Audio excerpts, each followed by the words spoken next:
My name is Trevor Williams.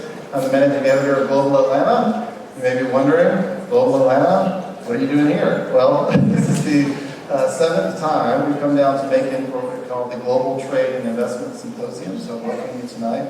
And if you don't know about us, we're a news publication. We've been around for 35 years this year. And we've been covering not only what's going on in Atlanta, but really across the state, how foreign investment and international trade are helping drive the Georgia economy and connect us to the world.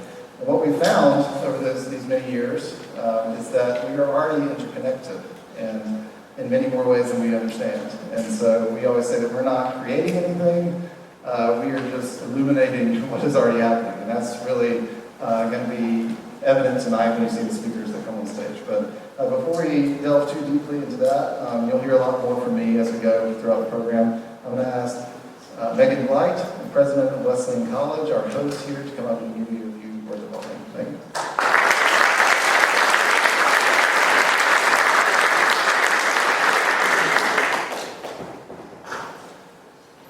Thanks, Trevor. Good evening, everyone, and welcome to Wesleyan College. I'm Meaghan Blight, the very proud president, and it is such a pleasure to open Global Atlanta's seventh annual Global Trade and Investment Symposium here in Meaghan. We gather at an inflection point. Trade is no longer just an economic topic. It's a geopolitical language. Supply chains have become security strategies. Investment decisions are shaped not only by cost and speed, but by resilience, trust, and values. In a world where relationships are being tested, the communities and institutions that still convene across borders thoughtfully, credibly, and with humility become more important than ever. That is why tonight matters, not simply because we are discussing trade and investment, but because we are practicing what makes both possible: dialogue, partnership, and building relationships that create mutual benefit and shared prosperity. And it's so fitting that we do so at Wesleyan. Wesleyan welcomes the world. It always has. We were the first college in the country to welcome some of the earliest international students to the United States in the early 1900s. And to this day, global engagement is central to our students' learning experience, our faculty's teaching and scholarship, and our community partnerships. It's only fitting that we welcome our friends at Global Atlanta, Chris, and all of you distinguished guests to our campus where global political and economic thought takes place every single day. To our panelists and my friend Ember, welcome. Our moderator, Trevor, thank you for lending your insight to this conversation. To our guests, thank you for being here and for helping Georgia remain connected to the world. Not just in commerce, but in shared purpose. May tonight's conversation become tomorrow's collaboration, and may our shared work expand opportunity well beyond these walls. Welcome to Wesleyan.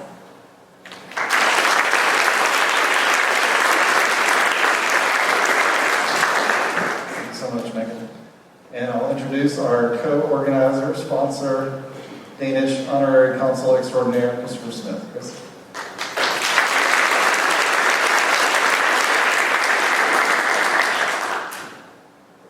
Dear colleagues of the Consul Corps, ladies and gentlemen, distinguished guests, thank all of you for being here. I know several of you have been here in years past. I see some new faces. We're very pleased that this event has people from all over Georgia, and even some from outside of Georgia, coming together in one place to discuss global commerce. Who am I? Why am I here? As Albert Stockdale said. I'm Chris Smith. I'm an attorney here based in Macon, and things, business and personal matters across the state. But I also am involved in civic engagement. Obviously, promoting the economy in the state is important to us. My family's long been involved in real estate development. And so we want new people coming in. We want this to be a great place to live. But I did want to mention just a couple of things while I'm getting shameless plug time, which is sponsor gets to do. We've got a new website called Take Me to Your Lawyer that's got a lot of interesting topics on it that aren't about law. So we'll be giving out some moon pies to y'all to remind you of that, since it kind of has a space thing. I also want to give a special welcome to those that came from out of state. And I know that Mark Jackson, the Honorary Consul General of Japan, came over with the Blue Dot crew. And while we're talking about the Consul Corps, I welcome you, but could you all please stand to be recognized so everybody knows who you are?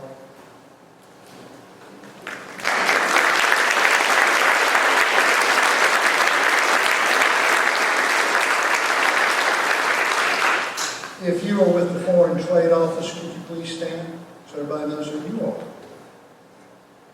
There we go. Now, on the flip side, if you're with the State or Economic Development Authority here in Georgia, would you please stand?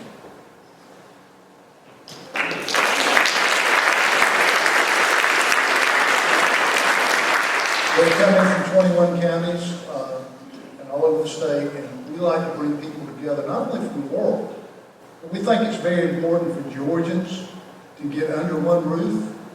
So people from Wilcox County, and people from Athens, and people from Rome, and people from Macon and Atlanta, and all points in between can meet, because one Georgia is stronger together.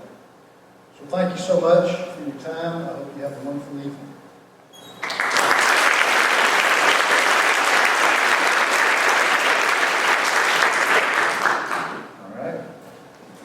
And speaking of sponsors, we could not do this without the support of our other sponsors, including Smith & Howard. Smith & Howard works with organizations at every stage, from startups to large established businesses operating across the U.S. and internationally. I'm going to let them tell you more about exactly what they do, because I don't want to mess it up. But I know that they work with a lot of international investors coming in here, and today we have Shelley Carmichael, representing the site selection practice at Smith & Howard.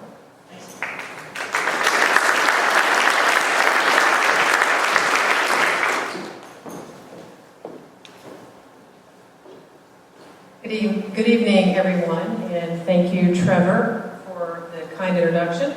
I'm Shelley Carmichael with Smith & Howard CPA Advisory. We are a multi-state advisory firm. When you think about a traditional CPA firm, expand on that. We also have advisory for businesses, not only all over the country, but work with for direct investment as well. And I am pleased to be here, and we are proud to support this great event. Just a little bit about what I do with Smith & Howard and why I'm thrilled to be here and have an opportunity to meet everyone here is I work to support growing businesses, subsidiaries of global companies with site selection and incentives. And as we think about site selection and incentives for companies that are expanding, a lot of companies, and we find this very often, think that it is about real estate. It's not just about real estate. So I'm going to tell you a really quick story that will kind of, I guess, move us a little bit forward into some of the services that we provide at Smith & Howard. I was working with a client about 2 years ago. I was approached because they found a site in a state, not Georgia, that committed to a public-private partnership. They were very excited. They had a $250 million equity infusion to help them grow their business. They were offered $17 million in incentives. Now, this was a startup business with a Series B funding, very excited, kind of what I would call a unicorn product, very impactful to the environment and energy. So we were called to investigate if this was the best location for that particular business. $17 million sounds like a lot of money, doesn't it? So after investigating the location and the operational needs of the business, we realized this was not going to be an ideal location. So at Smith & Howard, the work that we do really looks at the intersection between a business's growth strategies as well as the tax environment, cost to do business, operational needs, not just for the short term, but for the long term. We are looking at things like their supply chain, their logistics, what are their infrastructure needs, what is the labor need, I think everyone in this room understands the challenges of the labor needs today. So as a firm at large, we have continued to grow and expand through organic growth, as well as acquisition, to look at a company holistically, and that's why we were brought in to do the site selection piece. Going back to this particular business, it turned out that the demographics were trending away, they were aging. It was one of the highest crime areas in the nation. Logistics were wrong, as well as the fact that they could not get the engineers they needed for this location. So the bottom line is, we need to look holistically, we need to work together, and that's another reason we're so glad to be here. Happy to speak with you all afterwards, would love to get to know some of you. Thank you so much for being here. We're glad to sponsor this event.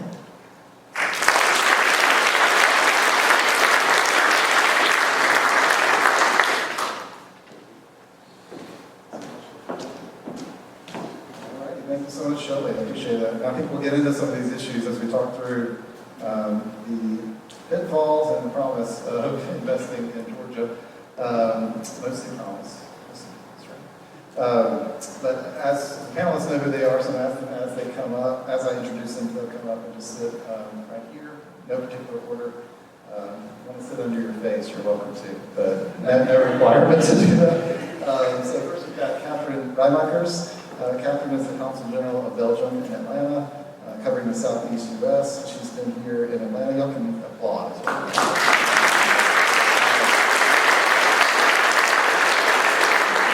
covers 10 states in the Southeast, so she has a busy job, and she's a diplomat, so she can't play favorites, but I think she likes Georgia.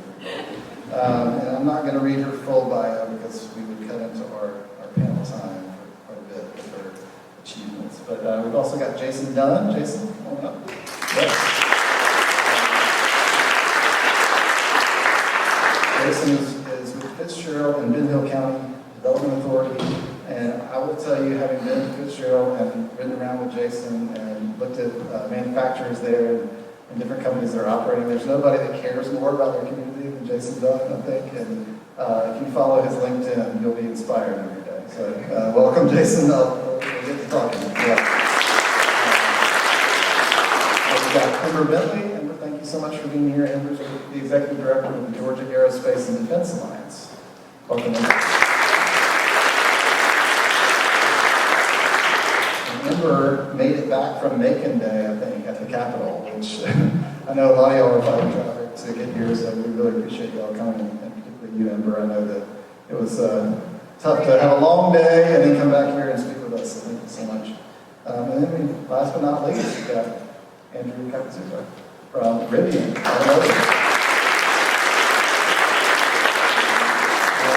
Andrew has been on, not only on the private sector side, but he's been on the economic development side as well. He worked with the Georgia Department of Economic Development previously as the Chief Administrative Officer and General Counsel. So he knows a little bit about tax incentives, I think, and what it takes to get a company here. So I'm going to do a little shimmy over this way because I don't want to be too far away from y'all when I'm asking y'all these questions.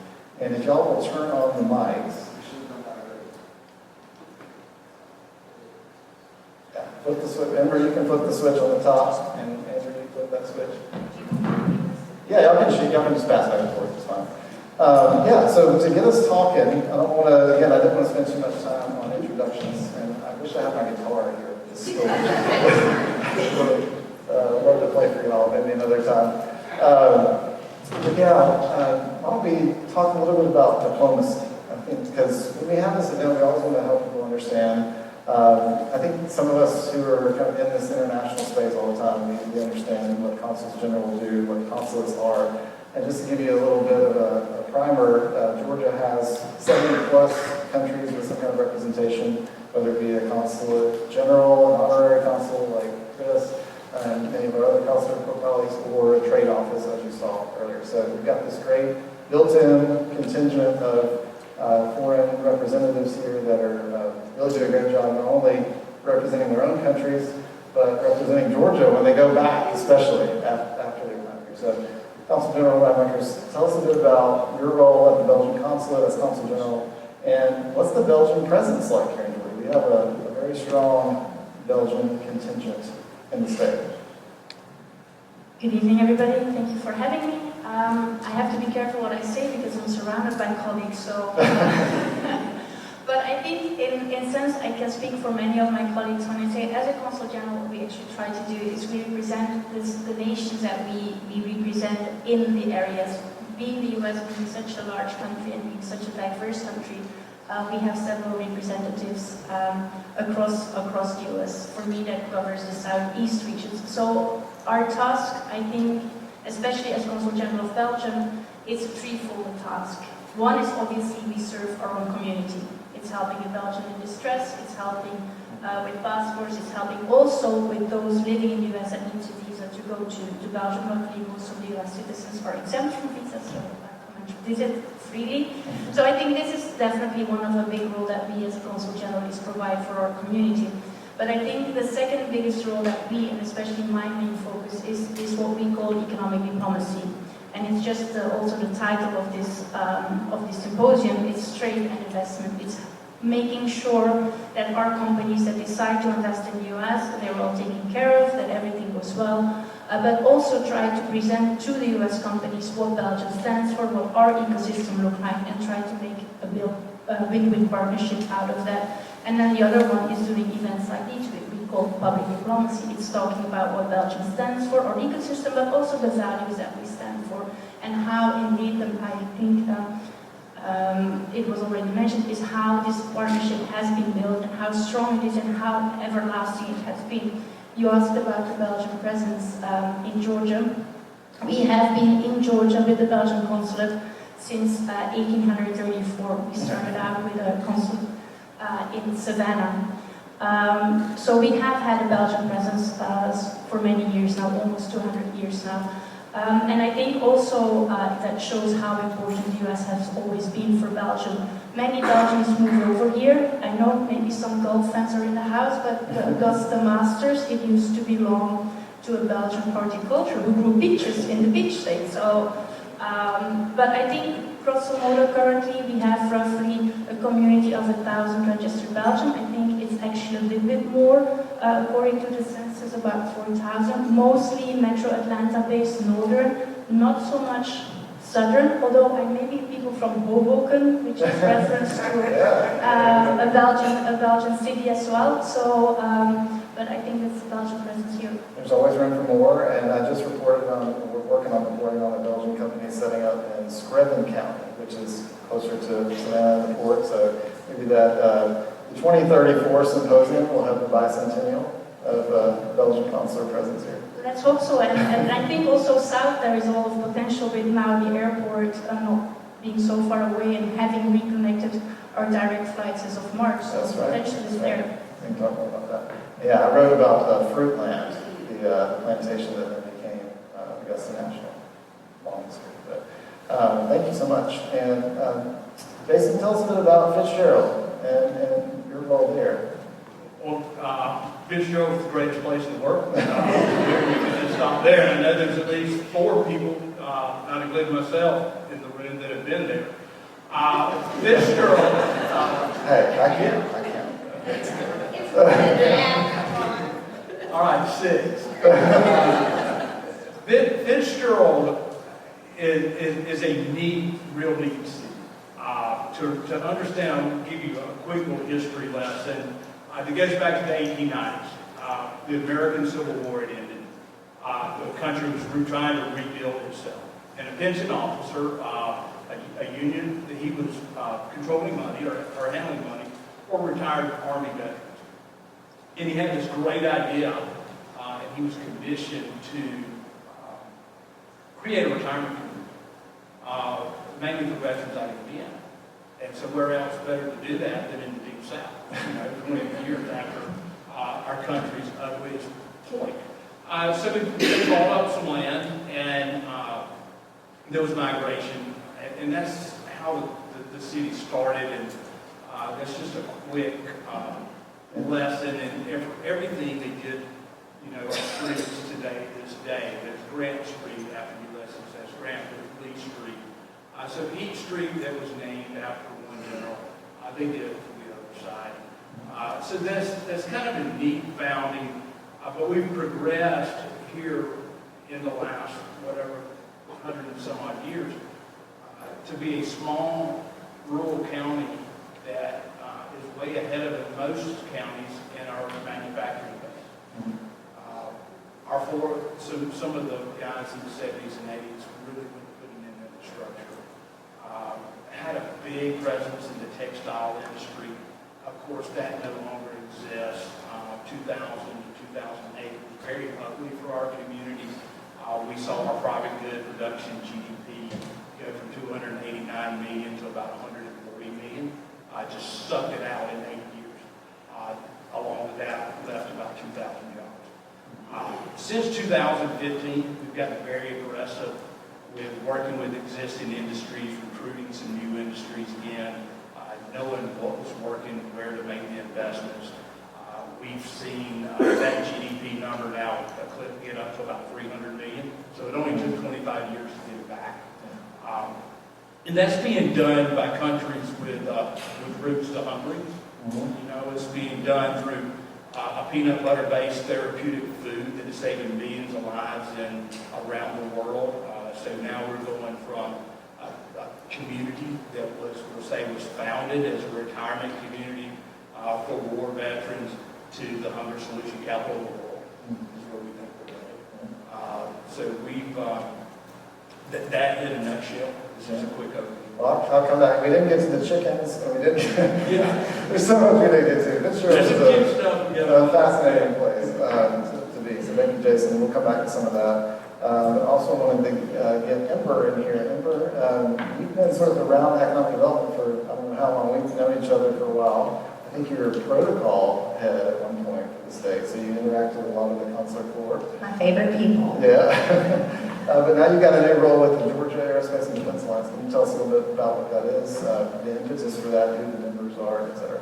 So the impetus for GATA was really that the industry, aerospace and defense, needed a home, they needed a voice, they needed a convener, they needed a unified place for their advocacy, their issues, and the things that they specifically needed with workforce, a place for that to land, to use an aerospace term. And so GATA was really the creation from our 5 founding member companies, which are Pratt & Whitney under the umbrella of RTX, which is Collins Aerospace, and Raytheon, Rolls-Royce, Gulfstream Aerospace, Lockheed Martin, and Flight Safety International. And so you've got a wide spread of global dominance in aerospace and defense that have found a home in the state of Georgia because it has such a great presence for economic development, such a strong economic development team. Andrew and I worked at the Department of Economic Development together, and to be able to see that firsthand and then to have a solution and a home for those aerospace and defense companies to be, that's really the impetus of GATA. And there's lots of exciting potential opportunities in the way that we're going to go. But what's really interesting, I think, about it and unique is that it is directly attached to Mercer University. And Mercer University has a School of Engineering, and that School of Engineering was stood up specifically to support Robins Air Force Base. And the general at the time came to Mercer and said, we've got to have engineers. So 2/3 of the engineers that are out at Robins are being pumped out of Mercer University, and that is that direct support there, as well as the Mercer Engineering Research Center that does a lot of classified testing for missions that are going on at Robins and beyond that, specifically as it relates to Lockheed Martin. So pretty cool that has landed in Middle Georgia, and we're excited for the opportunity that will yield for the aerospace community. Georgia's always been such a strong aerospace location. One of our previous panels, we had some folks from Embraer in the audience doing some MRO activity, maybe in the former Bombardier Aerospace. So yeah, lots happening. And I always like to watch aerospace because it's our #1 export product. Export product. You can see, 1 or 2 Gulfstreams or C-130 Hercules, and it'll skew the numbers a little bit. For Just sure. a little bit. But Gulfstream, in particular, they have almost 15,000 employees down in Savannah. They're our largest manufacturer in the state, and they are very diverse in what they really are able to do there. And so in the span of workforce needs that are there, I say GED to PhD, you've got everything. And Georgia has a pathway with all of our higher education entities that can provide that workforce. And so to have Gulfstream based here, including all of their research and development happens in Savannah, that is a huge testament to how important the state of Georgia is to that overall ecosystem. Well, it's no accident we have aerospace and we have automotive represented here, because these are amongst the most impactful and internationally connected sectors. Rivian is not a foreign company. Rivian is founded here in the United States of America. Picked Georgia a couple of years ago for a $5+ billion plant. And I'm told it's Social Circle, not Covington. Social Circle. Social Circle, okay. I keep saying Covington and I get in trouble. But Andrew, tell us a little bit about Rivian for those that don't know.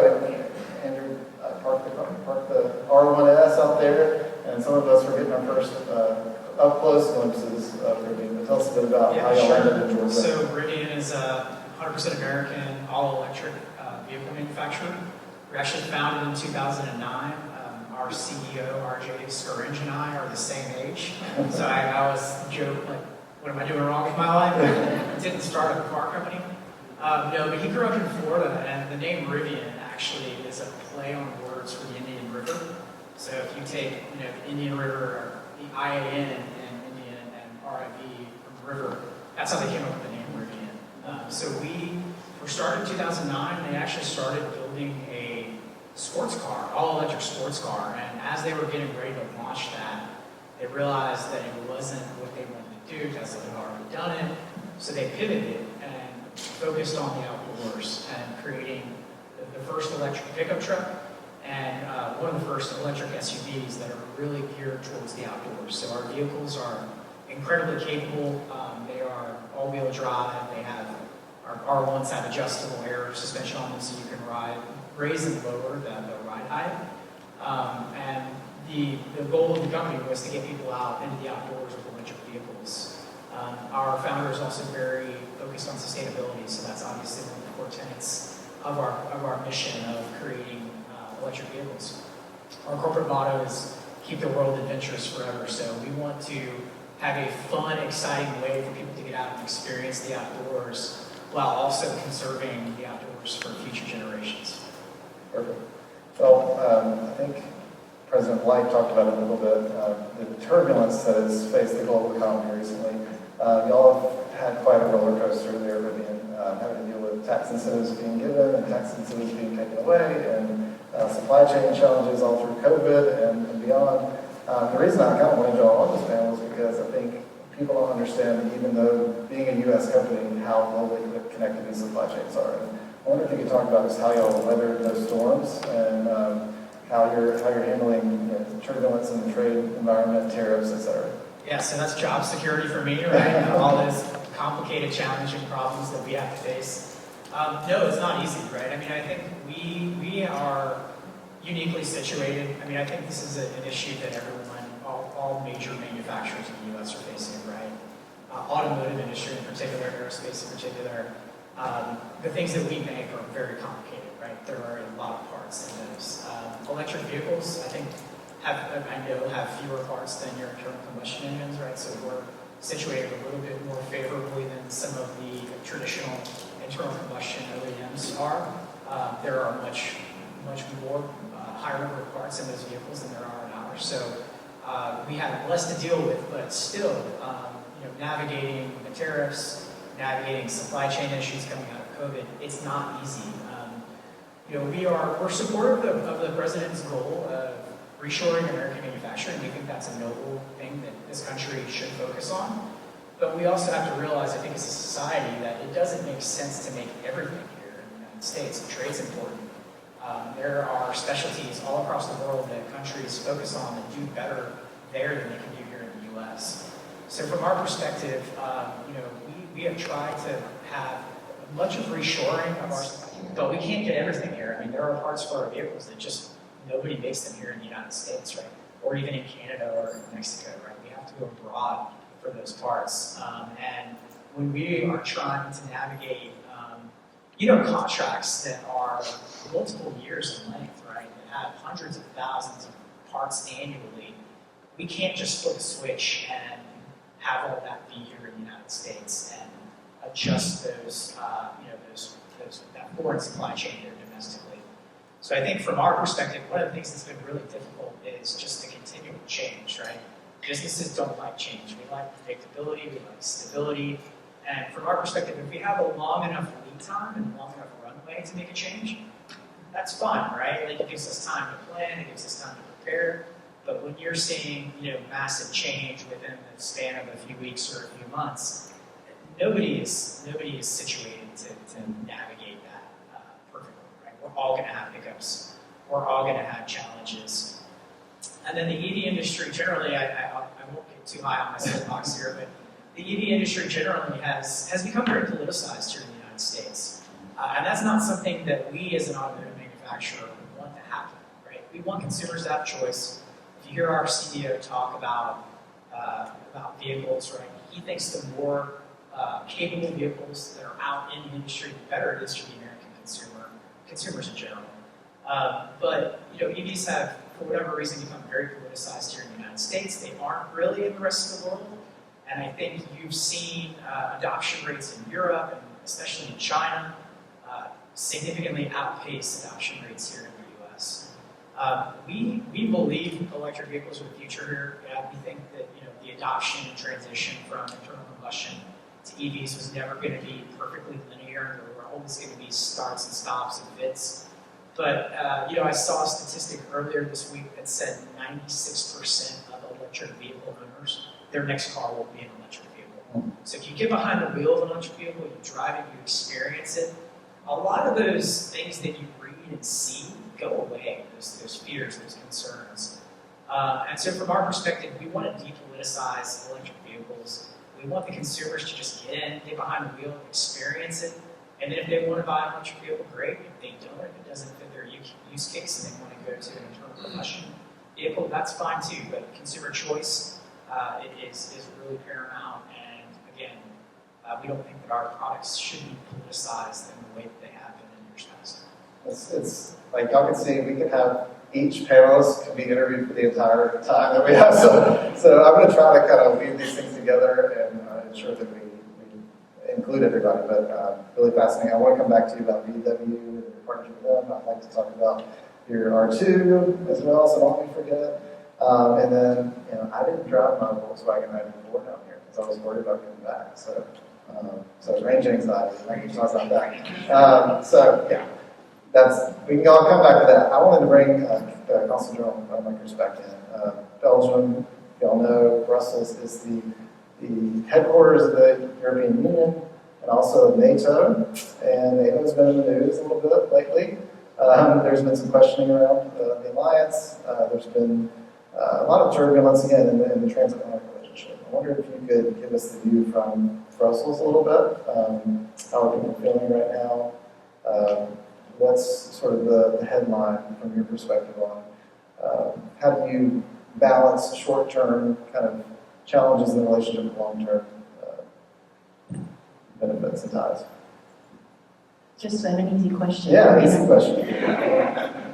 I'll try to be as thorough as I can without being declared persona non grata, but I think definitely what we have seen in the past year has definitely been a thorough change in the transatlantic partnership.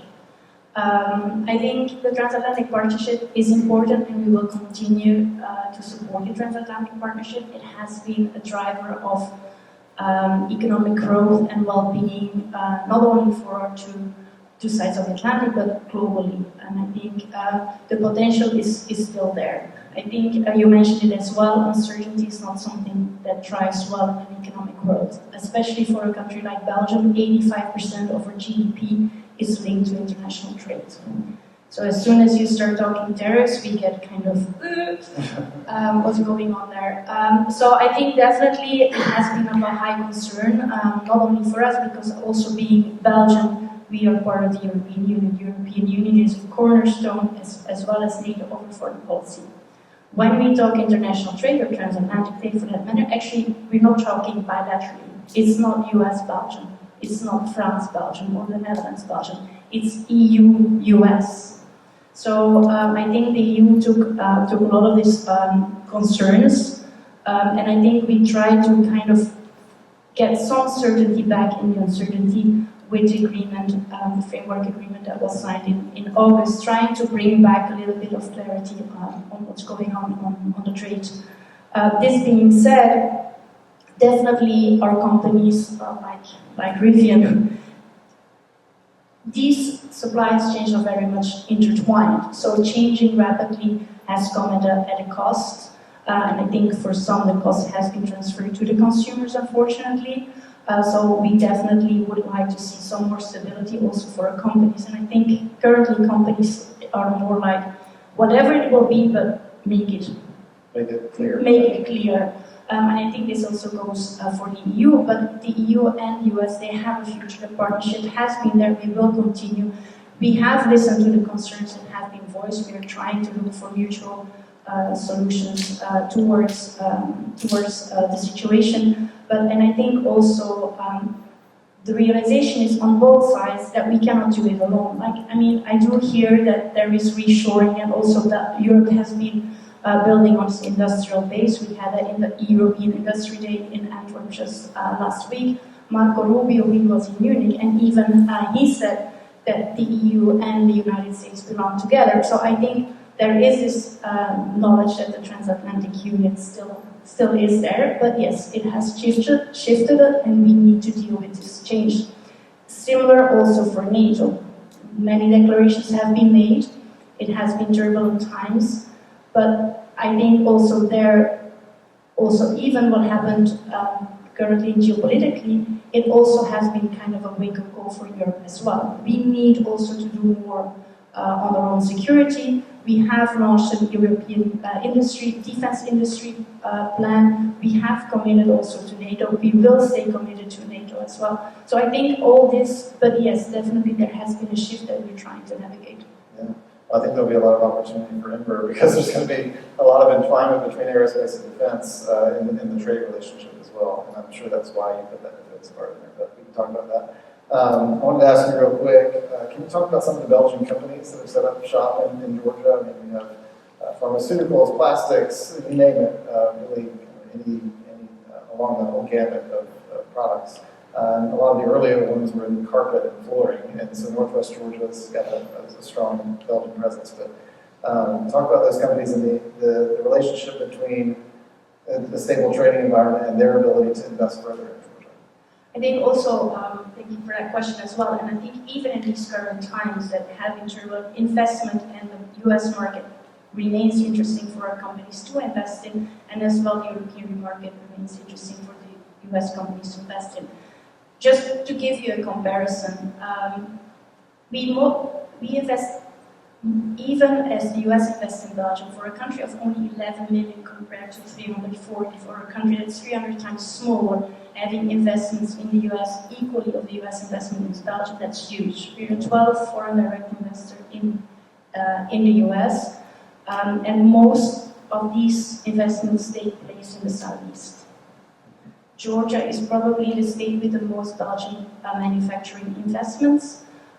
We started, like you mentioned, flooring. Like 50% of all vinyl in your RVs is built by Belgian companies out of North Atlanta. But I think besides what you mentioned, that aerospace and automotive are strong, I definitely would like to add pharmaceuticals. UCB, for instance, is a company here that has been investing strongly.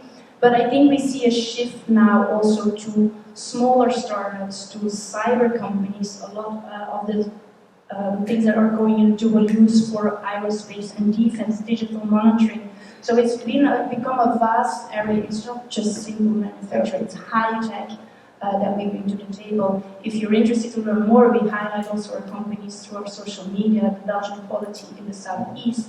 And I was told a saying that exists in English that I didn't know. It says, 1 feet wide, but 1 mile deep. And I think this is what perfectly describes our Belgian companies. We are not the biggest, but we are world leaders in many of the sectors. If we talk culinary biscuit cookies. They're Belgians. So every Delta flight you take. But also in pharmaceuticals, the port of Antwerp, the second largest petrochemical clusters next to Houston. And all these companies have a presence here, like Syensco, they're building Preon, they're in phosphates. So there is a new investment that was announced a few weeks ago is Fitzgerald, is billiard balls. You cannot imagine it, but world leaders in building billiard balls in Belgium. So I think it shows how fast the expertise goes. And Governor Kim just went to Belgium. Governor Kim went to Belgium just also to highlight the importance of the Belgian investment in Georgia. He visited several of our companies, Meaghan, who has been investing here in Georgia since the 70s. So yes, I think it's also testimony that it's being recognized also by Governor Kim that we are creating over 5,000 jobs in the state of Georgia. Yes, and we had a visit from the princess a couple of years ago, too, under your predecessor. So lots of connections to be born out. Jason, I wonder if you could bring it down to the ground level for us a little bit. How are these kind of challenges or opportunities kind of playing out from the Fitzgerald standpoint? I know you know, and maybe, I don't know if you want to tell the story about Cafe Budapest or not, but you talked earlier about some families that have come over from other countries, establishing large employers in Fitzgerald, but also I know that Manna, the peanut product company you mentioned, has had some challenges with funding cuts to aid budgets around the world. So from historically to today, there's been adaptations that have happened. Well, I've got three good examples or two good examples, and then we'll get into Cafe Budapest. Okay. Currently working a project right now, and it's in the wood products industry. If you know all about Georgia, we've had a shake-up in the wood products industry with 3 paper mill closures. We're in Georgia's wood basket. We grow a lot of southern yellow pine. I went to college as a graduated with a forestry degree, University of Georgia, go dogs. Couldn't go into the forestry industry because I'm not good at running a compass. But so I'm working a wood products project right now, and one of the principals with the company calls me up and says, "Hey, the machinery we want to buy for this project is coming from Germany. They're subject to the tariffs. Is there anything you can do?" And I said, "You voted for the whole package. No, I can't do anything for this." And I agree. We want to onshore as much as we can, but that trade is important. And I'm like, you got to pay the piper if you're going to buy this equipment, which I hope they do because we really need this project. Second, it came into effect earlier in 2025 with some of the DOGE cuts. Manna Nutrition, it makes a peanut butter base therapeutic food. 100% of their customers are outside the U.S. Their contracts were with USAID. And then they wake up the next morning and all their contracts are canceled. And they were owed somewhere $15 to $20 million. The product is made and sitting in a warehouse, and hey, you're not going to get paid. Thankfully, we got some great congressmen in Austin, Scott, and Buddy Carter that went to work, and those contracts were honored. That product was shipped. But within a couple of days of that announcement of those cuts, here I was just an economic development professional in Fitzgerald, Georgia, and the New York Times was in my office. And we're riding around in my truck, and we're talking about things, we're talking about economic development, we're telling the community story, and it was even more evidence that every community right now is a global community. And we're involved in global commerce, whether we're rural or metro or 17,000 people or a couple million people. So that is, some of the things we've seen. I mean, several people with metal fabrication, and we're not doing as good as we were a couple of years ago. But we hope we're going to wade through it. Cafe Budapest is a great story. But before you get into Cafe Budapest, you got to go back to 1956, right, John? And one of the 56ers, Mr. Janice Cosman, left home and joined the U.S. Army. The U.S. Army had a citizenship program at the time. I'm going to really fast forward this. Got his citizenship, moved to Massachusetts, went to work for the Foster Grant Sunglass Company. He learned how to make the pigments to dye sunglasses. Set up a machine in his basement in Massachusetts, started selling a little bit of product to the company. They liked him, they would buy him, and then he was competing against them. Then that grew, and that grew, and that grew. And then one day in Massachusetts, he has 200 employees. He gets landlocked. So he starts looking south. Ends up in Fitzgerald about 36 years ago. It's a 50,000 square foot building. He loves it. Not so much the building, but loved it because there was a lot of land. I was going to talk about how important our real estate was until Shelley gave the story. But anyway, it is there. So that 50,000 square feet in 35 years, MBI makes modern dispersions makes a carbon black plastic pellet that's used to go into everything black and plastic, pretty much in the world. They're the largest producer of that. That 50,000 square feet originally has now grown to 750,000 square feet, and probably 250 or 300 jobs in Fitzgerald. Growing them has been one of our biggest priorities. But to bring Cafe Budapest in. Mr. Cosmo's nieces are two of the sweetest ladies you've ever met. When they moved to the U.S., he helped them set up a restaurant. Said we have this authentic Hungarian restaurant in Fitzgerald, Georgia. Trevor and I met a few years ago. He comes to Fitzgerald, we go tour Mountain Nutrition, we tour Polar Beverages, we tour a couple other companies, and then we go have lunch at Cafe Budapest. To which he says, I know the honorary consul for London. And I said, well, we ought to bring him to lunch. So we did. Took us. He's from Tifton, Georgia, by the way. So, honorary consul for Hungary is from Tifton, right down the road. COVID got in the way, and it took us about 4 years to make the date happen. But we were finally able to get John down to Fitzgerald and start building the relationship. And I'm a big relationship guy. I don't think nothing happens without trust. No matter how good the deal was, at the end of the day, we got to have trust and we got to build a relationship. So John and Trevor and I, our mayor, are having lunch, and John is talking about he's bringing a Hungarian delegation to the U.S., and he's telling me all about their itinerary, and they're going to be close to Fitzgerald. And he finishes, and that's less than mighty impressive itinerary. And so when it wraps up, y'all will come back and have lunch at Cafe Budapest, correct? And so, well, we are now. So we turned that into an industry tour, education tour with his delegation, and it really got our community believing even more. I said that we can have a global impact, and we can build relationships with countries anywhere in the world, and we can attract them.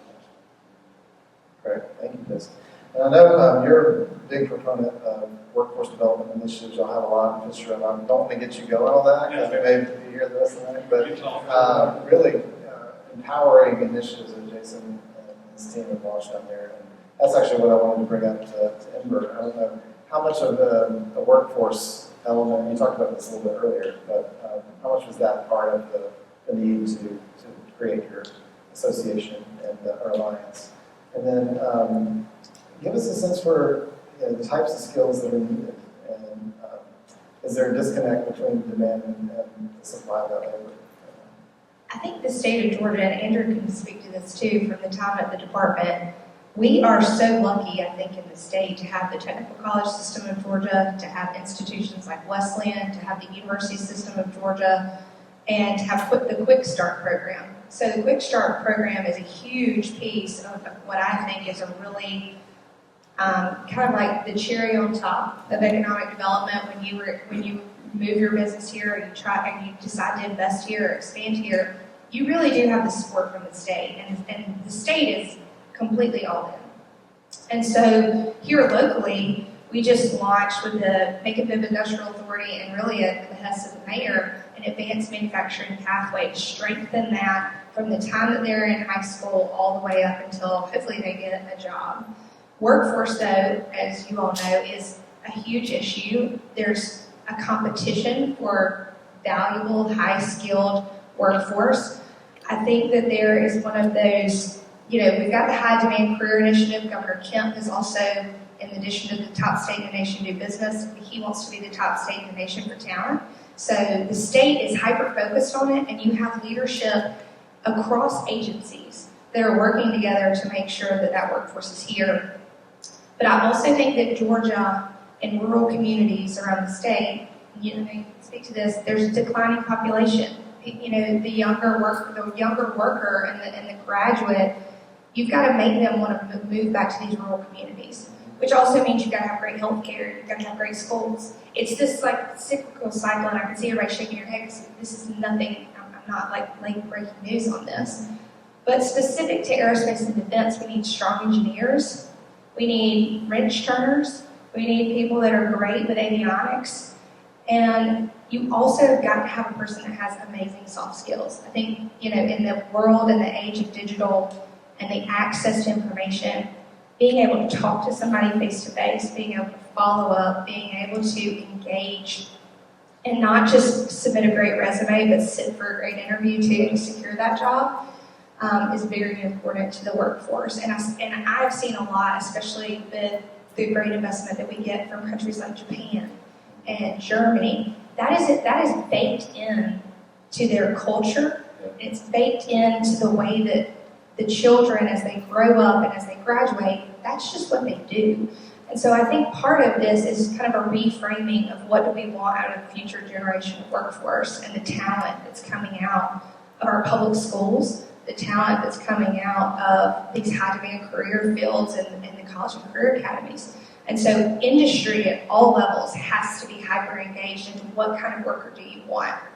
And in Georgia, I feel like we're not afraid to kind of go in there and ask for that, and the state is willing to help prepare that worker to feed into that job that they've recruited into, a particular community. Because without it, that company can easily go to the state that's doing it.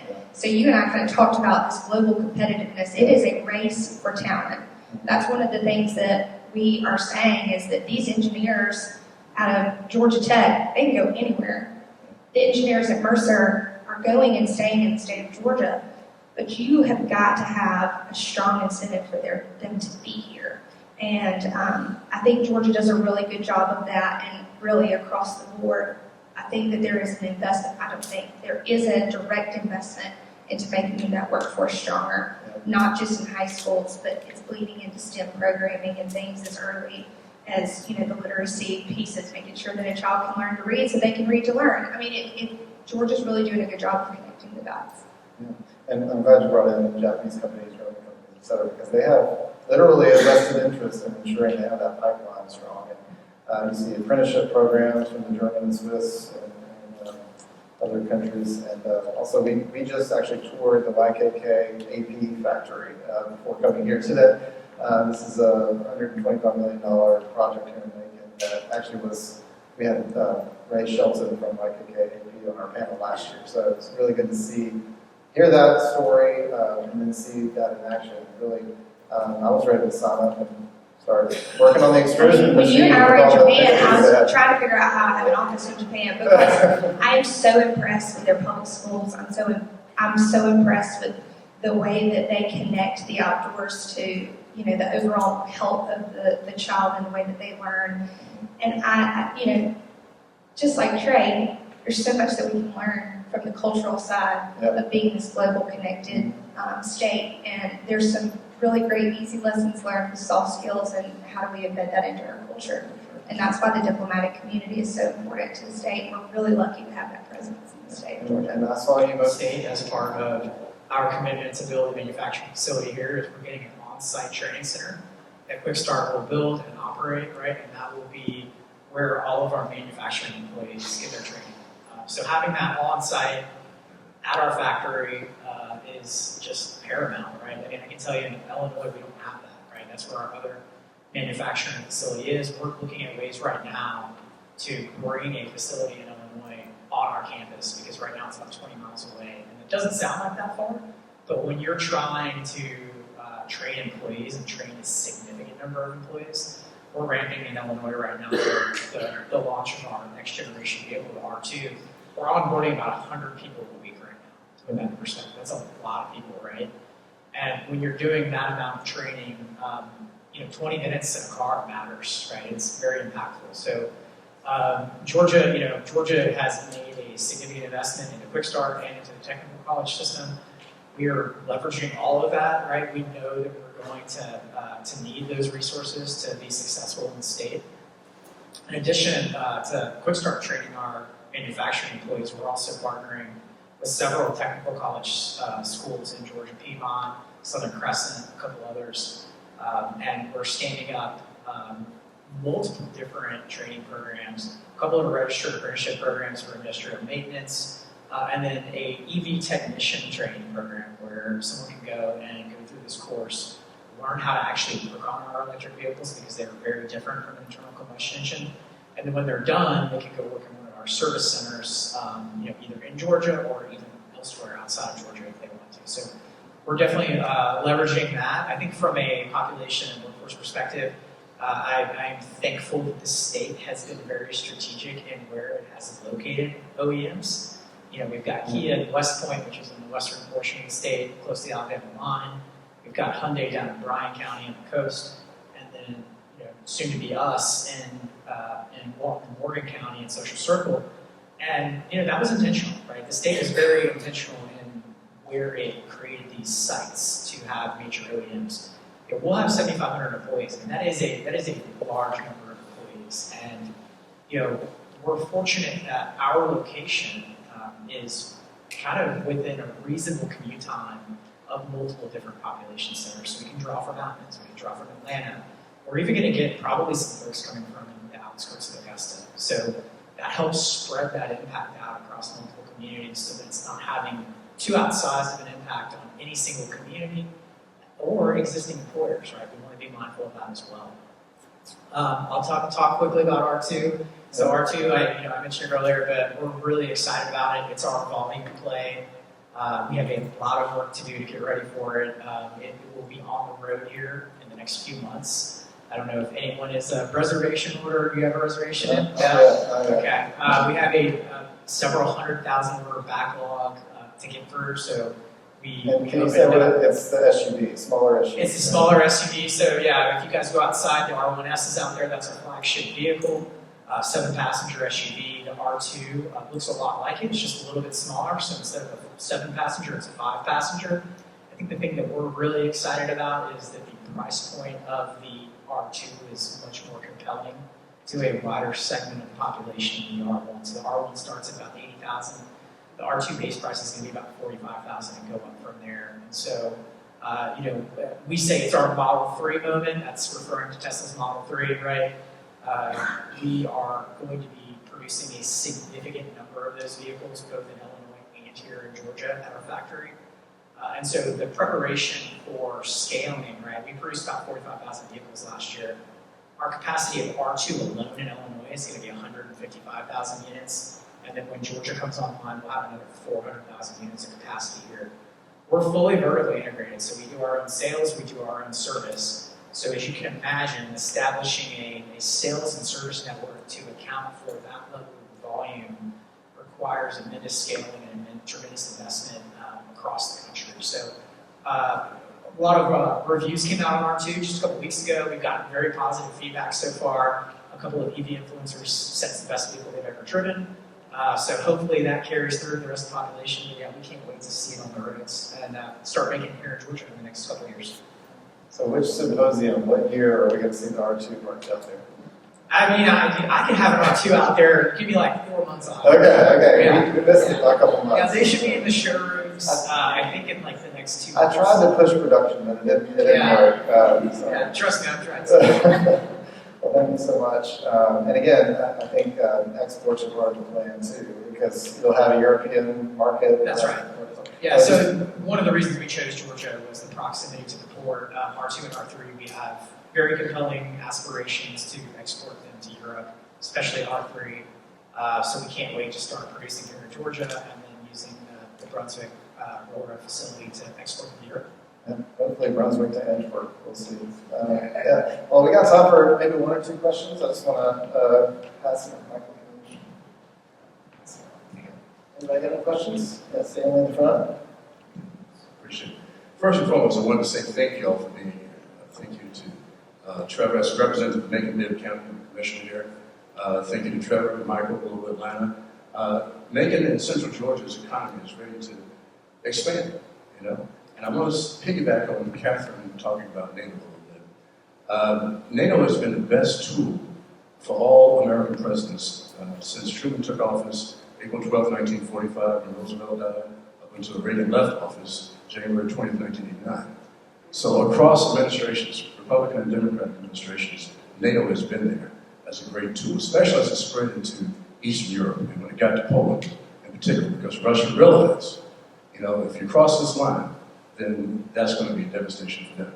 So that's a great tool for that. But I also want to talk about Meaghan's economy, if I could, just for 1 second. We're trying to get a train here. I'm working with former Mayor Rickard and former Mayor Ellis to try to do that. And all of our data shows us that over the last 50 years, the greatest growth has been from I-20 north. But over the next 50 years, the coming 50 years, it's supposed to be from I-20 south. So Meaghan is primed for that, and Central Georgia is primed for that. So whether we catch the metro sprawl coming out of Atlanta, or whether we catch the coastal sprawl coming out from the coast, we're right in the middle. So we appreciate you all being here, and it's a great place to do business. Thank you. Stanley's always the best student. He's sitting up in the front. For 7 symposiums, he's been right here. So. Can I echo? Yeah, sure. Here? I agree, Commissioner. The leadership in Macon Bibb is strong. I also have the pleasure of serving on the Macon Bibb Industrial Authority Board. And from the economic development side, Macon's relationship is as strong as it's ever really been with the Department of Economic Development since really the Pat Topping days, as Al Hodge, my friend, can remember that how that was. But it's imperative that you have the leadership like Macon has. You have a strong commission. You have a mayor that really does not like to be told no, and he's willing to dig in and do the necessary investments to make Macon Bibb so attractive. Southern Living just, gave a huge shout out and accolades to our community. And we have a great legislative delegation that really advocates for what is happening in Bibb County. And we also have 4 grad-ready sites, which is the most sites in the state of Georgia. And we are also in the process of accumulating more land because a lot of these locations require 200 plus acres, and there's just not a lot of that across the state, you would think.